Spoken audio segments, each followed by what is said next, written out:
Assalamualaikum warahmatullahi wabarakatuh. Perkenalkan, saya Tate Amela, NIM 2021 110 49 dari kelas B Manajemen. Saya akan menjawab pertanyaan UTS. Assalamualaikum warahmatullahi wabarakatuh. Saya Tate Amela. Dari kelas 2B Manajemen, saya akan menjawab pertanyaan UTS. Pertama, faktor-faktor kesalahan ejaan. Kurangnya interferensi bahasa, penguasaan kosakata yang kurangnya minat baca, kesalahan dalam menggunakan bahasa Indonesia yang baik dan benar. Contoh kesalahan ejaan. Praktek menjadi praktik, apotik menjadi apotek, izin menjadi izin, motor menjadi motor. Kedua, cara membedakan kutipan langsung dan tidak langsung.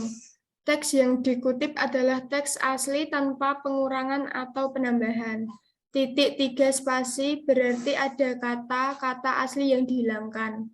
Menuliskan catatan kaki atau footnote sebagai penanda sumber referensi. Contoh, dalam artikel Stranger Next Door, Indonesian and Australian in the Asian Country, Lindsay mengatakan bahwa konflik yang terjadi antar Indonesia dan Australia juga ketidaktahuan masyarakat Indonesia dan Australia mengenai satu sama lain membuat hubungan antar kedua negara menjadi semakin buruk. Pertanyaan ketiga, kutipan tidak langsung. Kutipan tidak langsung merupakan jenis kalimat yang ditulis kembali. Kalimat-kalimatnya juga disesuaikan dengan bahasa sendiri agar terlihat berbeda dengan tulisan aslinya. Cara agar tulisan terlihat berbeda adalah menggunakan parafrase dalam kalimat tersebut atau menambahkan sumber referensi dalam tulisan. Alasan parafrase atau sumber tambahan digunakan adalah untuk menghindari plagiarisme. Kutipan diintegrasikan dengan teks. Jarak antar baris kutipan adalah spasi ganda.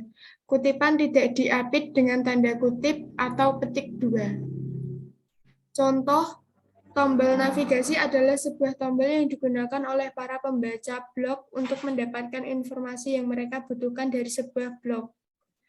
Dengan adanya tombol navigasi, pembaca dapat mencari topik yang ingin mereka baca tanpa perlu membuka satu persatu halaman sebuah blog. Pertanyaan keempat yaitu biografi. Biografi adalah karya sastra yang berisikan riwayat hidup tokoh ternama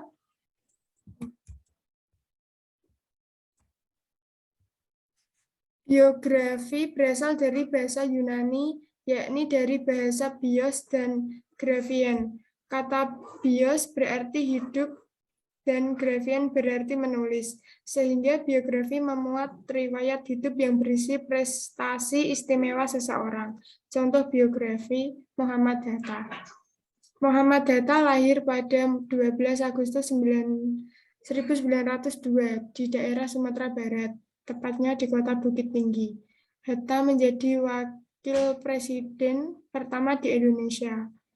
Ia banyak membantu Soekarno dan para pendiri bangsa dalam mencapai kemerdekaan. Ia adalah sebagai sosok yang gemar membaca. Ia juga dikenal sebagai Bapak Koperasi Indonesia. Hatta menggalakkan konsep ekonomi yang bertopang pada semangat gotong royong masyarakat. Koperasi menjadi pilar ekonomi di tingkat paling kecil seperti desa. Desa yang berdaya baik dari segi ekonomi dan pangan akan membuat suatu bangsa menjadi lebih kuat.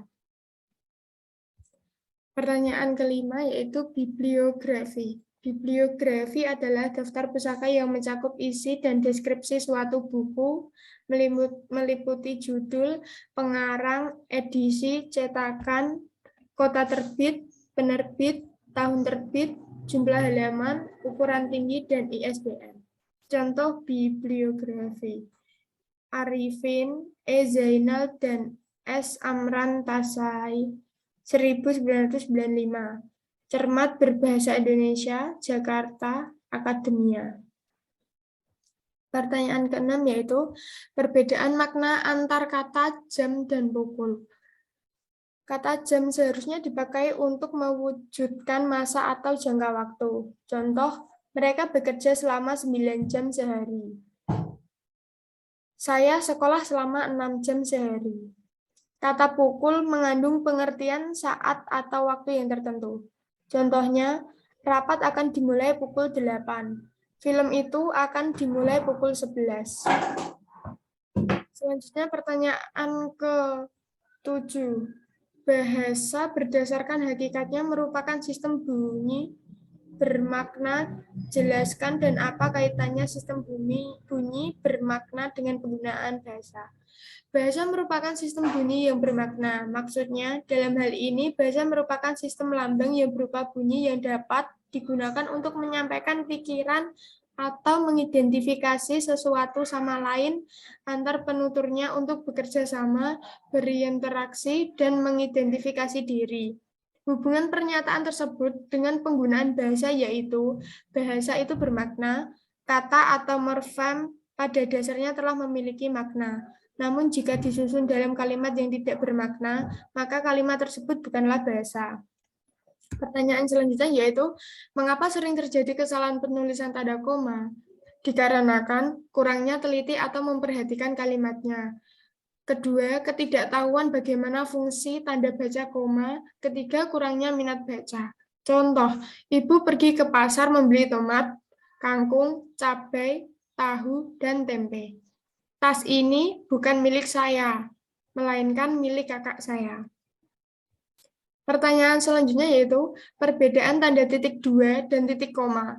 Tanda titik koma dapat dipakai sebagai pengganti kata penghubung untuk memisahkan kalimat setara yang satu dari kalimat setara yang lain di dalam kalimat majemuk. Contoh, malam semakin larut, anak-anak belum tidur juga. Hari sudah malam, anak-anak itu masih membaca buku.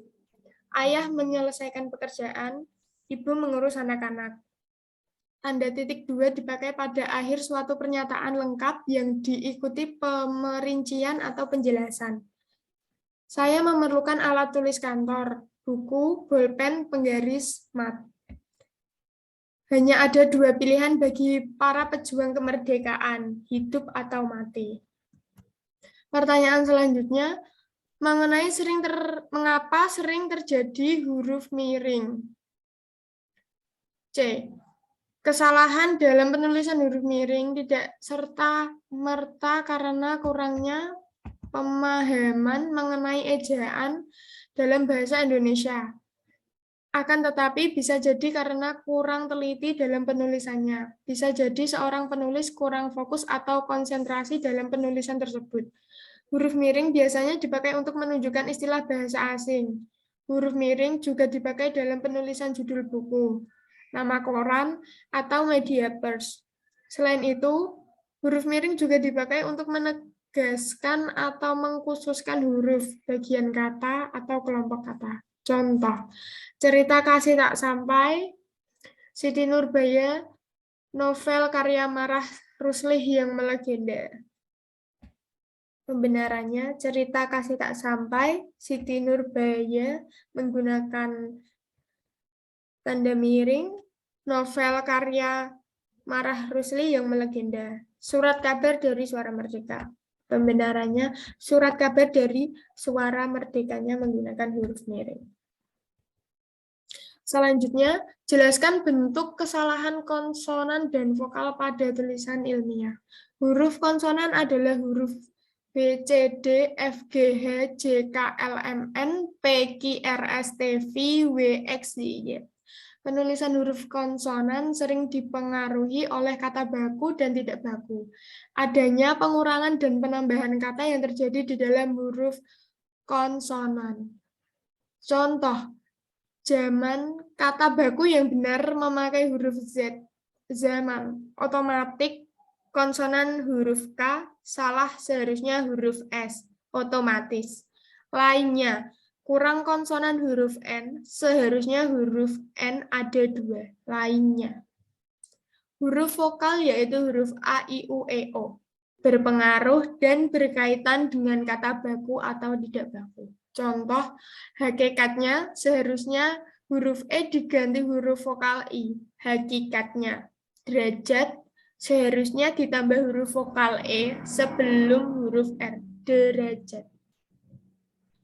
Sekian dari penjelasan saya. Terima kasih.